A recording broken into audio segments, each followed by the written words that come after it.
Artis Aldi Taher resmi memutuskan untuk keluar sebagai kader Partai Bulan Bintang atau PBB pada Selasa 23 Mei 2023 kemarin.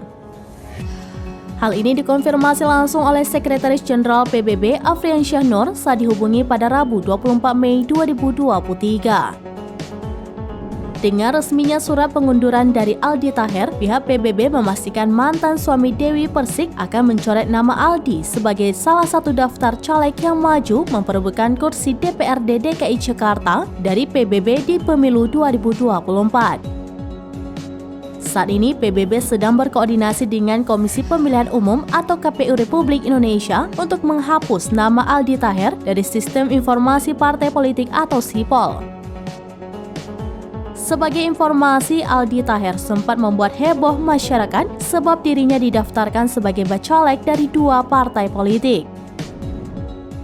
PBB mendaftarkannya di daerah pemilihan atau Dapil DKI Jakarta 1 dan Partai Persatuan Indonesia atau Perindo mendaftarkannya di Dapil Jawa Barat atau Jabar 2.